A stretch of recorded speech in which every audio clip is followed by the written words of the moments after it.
காலையில் எழுந்திரிச்சதுமே வேலையாக பேபிக்கு தான் ஜவ்வரிசி கஞ்சி காய்ச்சிட்டு இருந்தேன். அவனோட உடம்பு சரியில்லை, ஸோ இது நல்லது அப்படின்னு சொன்னாங்க. ஸோ அதனால் காய்ச்சிட்டு இருந்தேன். அப்படியே சைட் பை சைடு சமையலும் பார்க்க ஆரம்பிச்சிட்டேன். சாப்பாடு வந்து அடுப்பில் வச்சுட்டேன்.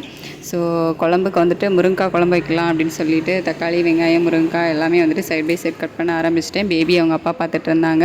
அவனுக்கு லூஸ் மோஷன் சரியாயிட்டா அப்படின்னா இப்போ வந்து பரவாயில்ல. மெடிக்கல்லேருந்து சிரப் தான் வந்து வாங்கி கொடுத்துருந்தேன். ஸோ இப்போ கொஞ்சம் வந்து பரவாயில்ல. ஜவ்வரிசி முழுசாக வெந்து முடிக்கிறதுக்குள்ளே நான் வந்து சாப்பாடே வடிச்சிட்டேன். ஆனால் அது வெந்த மாதிரி தெரியலை.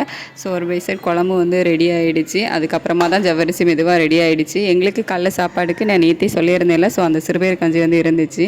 அப்புறமா ஜவ்வரிசி பேபி சாப்பிடல, அதை வந்து பாயாசம் வச்சுட்டேன். எனக்கு தான் வச்சேன், பட் எனக்கு மனசு கேட்கல. அவனுக்காக கொஞ்சமாவது கொடுக்கணும், ஏன்னா அவனுக்கு பாயாசம் ரொம்ப பிடிக்கும். அதனால் ஸோ கொஞ்சமாக சுகர் மட்டும் போட்டு அப்படியே பாயாசம் வந்து அவனுக்கு கொடுத்தேன். அது எப்படி ரியாக்ட் பண்ணுது அப்படிங்கிறது வந்து எனக்கு தெரியலை. ஸோ என்னமோ வந்துட்டு அவனுக்கு லூஸ் மோஷன் ஆகக்கூடாது அப்படின்னு நான் வந்து வேண்டிக்கிறேன். பார்க்கலாம் என்ன நடக்குதுன்னு.